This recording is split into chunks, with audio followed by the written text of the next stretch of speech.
Thank you, Alex. Welcome. Another year has gone by. We're back at the convention centre. Great to see we're in a larger room. We don't have to lock people out this year. And I'm very, very proud to say that this has now become Australia's largest geological survey event. And I think that's a great endorsement for the local exploration community and the interest that South Australia holds in bringing people from all around the world and interstate into South Australia for this meeting. This is an important meeting. It's not just a bunch of old geos getting together talking about the good old day and the old rocks and stuff like that. Today recognises the importance of skill, knowledge and experience to be smarter mineral explorers, to be smarter geologists and therefore better understand the geology of our state. That is the rocks and the land that make up South Australia. And we are the here and now group of people that are empowered to do that and make that better for future generations. And today is all about that. So I want to thank you all for being part of that. I want to thank you for your contributions and I want to thank you for your interest. I will promise an exciting day. I've seen a lot of the talks, a lot of what's in the program, and I was blown away. I'm pretty sure you will be as well. I'd better keep moving along. I usually jam-pack my talks with a few too many slides and want to tell everything about everything. So I'll try and be disciplined. It's been a big year for the Geological Survey. We've just come through really the most profound strategic and financial restructure in our history. And I'm proud to say that we've not only come through that, but we've come through that ready for action and shining. We've got some fantastic new staff on board that are making a big difference. It's also been a big year for delivery on paste copper. And I draw your attention to a series of brochures that promote the outcomes and delivery of those programs. What I'm going to do this morning is really go through the top 10 highlights of the Geological Survey for this year. Richard, everyone loves the top 10. I know Richard Hillis is a big fan of DET, CRC top 10s. He may well have one in his talk. It'd be great if you did. But so let's get straight into this. There's more information on these top 10s in a brochure that's going around, but I also have an extended version. It's the director's cut, you could call it, that is included with the abstracts. It goes into a lot more detail as well. So, number one on the list, and you're going to hear more about this morning, and this is what we've been doing in Campanha. And the reason that we're out there is that it's important for geological surveys in states to make new greenfields frontiers come into reach for mineral exploration. It's part of the chain that our geology goes through towards fostering future discoveries. If we didn't go into new areas, we'd still be scratching at Glen Osmond. So what we've done in Campanha, I think, has been that once-in-a-generation opportunity to create new geology, not only that changes the geology map of South Australia, but changes the geology map of Australia. And great news, fantastic, exciting rocks, cover not as thick as you may have at first thought for something that's under the nullarbor. Ryan's going to talk a lot more about that, and you'll be able to scratch and sniff and look at bits of dual core and new data from that area in the exhibition space next door. Number two, our paste copper collaborative drilling. Collaborative drilling, that is the drilling between government and industry, has really been a cornerstone of success of the PACE program. And it's great to see that that is still going on, but still making a difference. And we have a fantastic array of 13 projects that we supported this year, not only taking further steps towards discovery, but also, even in the short term, providing jobs and impact across the state. Number three, we're still talking about it. It must have been pretty special, and that's the Mineral Systems Drilling Program. Richard's going to talk a bit more about it. Adrian Fabrice will touch on it. There's plenty about it in the exhibition space. It was a big feature of last year's meeting, but once you start retrieving core and retrieving sample from these areas that haven't had many drill holes in them, there's a lot more work that can follow. it also provides us with that confidence to be able to test new drilling technologies, such as the coil tubing drill rig that I know that Richard will talk about a bit further today. Number 4 in here is something that I think you've all heard about now, and I think is a part of the landscape of pre-competitive geoscience in Australia, and that's the magnetotellurics work. Initially being done as part of the AusLAMP program, and that is the ambition of covering the continent with this magnetotellurics data, which is absolutely crucial for being able to show us that image of the lithosphere, particularly the lithospheric architecture that can be linked to mineral systems. We didn't want to be a wallflower in this. We didn't want to wait for Geoscience Australia to tap us on the shoulder and get us out doing that sampling. We've got right behind it from the start, particularly with our collaborations with the University of Adelaide, and Graham will be talking about that, and Kate and Stefan from the Geological Survey will be sharing lots of insights on it. But we didn't want to miss out. We know that it's important. We know that it's a great foundation. And you can see on that map of Australia, we've made a big dent into the continent. And we've now covered 95% of South Australia with this data. In fact, I keep telling Stefan and Kate that that's boring. It's actually what we do with it and what comes next that's going to be important. In particular, the infill, the value of infill that we get with that data and the added granularity. And you can see what I'm talking about there with the results from Olympic Dam, which are well known, the finger from the depths of the earth pointing to Olympic Dam and perhaps some other targets in the area. This map is also pretty interesting when you start looking at tenement holdings in South Australia. Now, I'm not for a second saying that every tenement that's of any worth has to be on one of these conductivity features. There's certainly lots of great examples. If you look in the Central Gawler, there's lots of great examples that don't sit on them.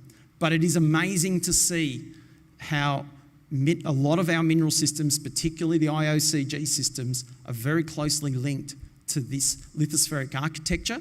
It's also interesting to see that there's still plenty of space on these features where tenements haven't been taken up.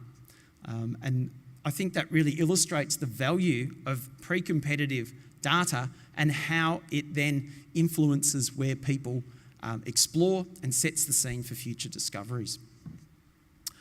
Halfway there, number 5. It's funny that this program, the Gawler Craton Airborne Survey, which is Australia's largest airborne program, sits at number 5. These are in no order. This is one of the biggest and most profound surveys that we've had in South Australia. And what it's done is not only providing high-resolution information and modern capturing of this data across one of our most prospective areas, but it's set new benchmarks in how geological surveys do this work. And that's no small feat. Okay, governments not always changing and updating these sorts of approaches as much as they could or should, especially because it generally works pretty well in Australia. But we've taken this to a whole new level. And I must acknowledge Ted Tyne, who's in the audience here, for really driving us towards taking on those new benchmarks. This includes new benchmarks in community information, new benchmarks in the QA/QC and survey parameters that got into this data. And it's because of that we see these amazing increases in resolution, in this case of radiometrics at the Peak and Denisons, magnetics, this is in the northern part of the Gawler, completely changing. If you don't appreciate those changes, you're probably still watching television on an old, crackly black and white TV.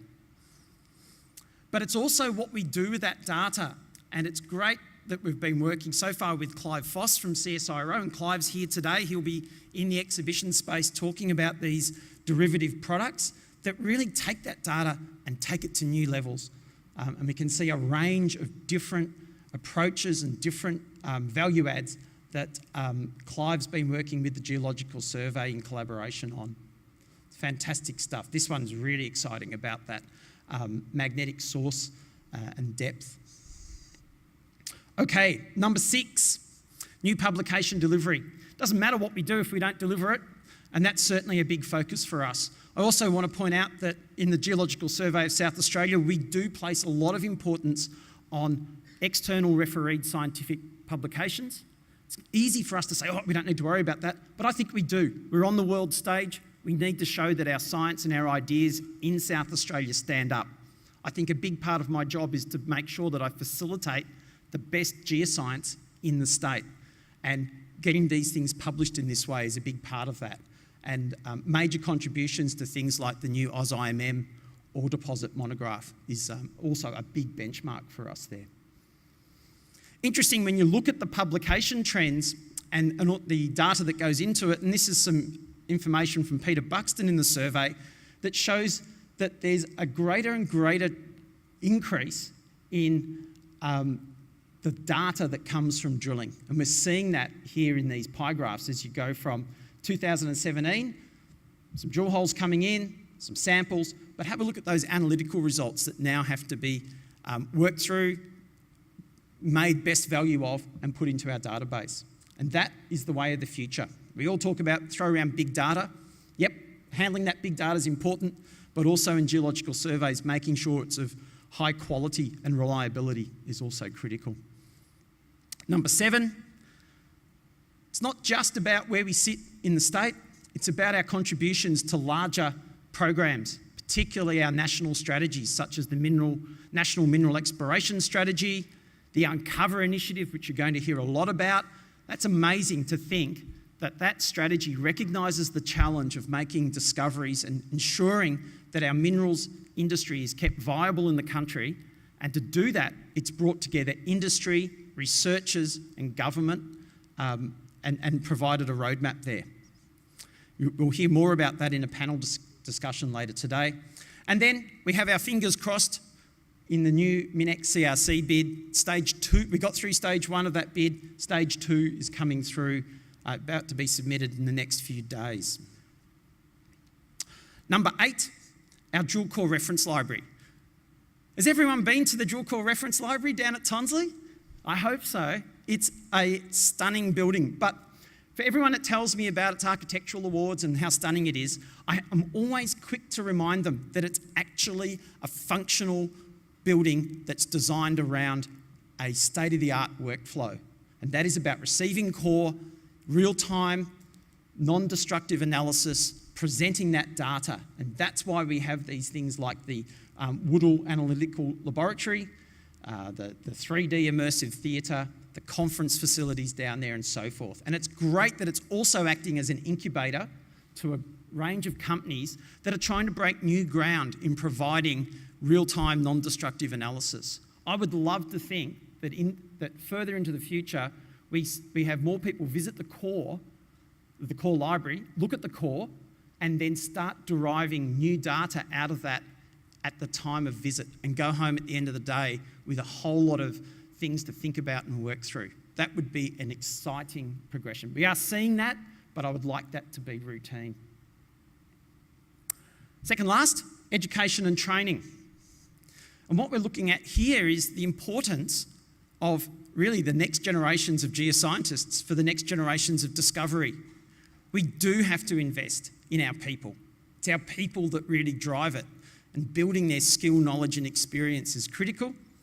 And you can see we have wholeheartedly supported the Nexus program, the National Exploration Undercover School. We think it's terrific that the University of Adelaide has stepped up in that area, and we want to support them on that. Also, our supervision of students, being PhD, or honours students, absolutely critical, because as I said, we want to bring the best geoscience and the best geoscientists into South Australia. And lastly, but in no means least, our national and international collaborations. And with the time remaining, I just want to focus on our international collaborations. Great to see our friends from the China Geological Survey here. They're actually over here to do work with us. We've been out in the field sampling and working through current lot of results that we've got. But also ensuring that our doors are open to new ideas and exchange of staff, experience of other countries, really critical. And you'll be seeing some of that firsthand with Colin Card's presentation from Saskatchewan today as well. There it is, our top 10. I've got through them right on time. You'll be hearing more about these through the day. Once again, thanks for coming, and let's have a great day. Well done, everyone.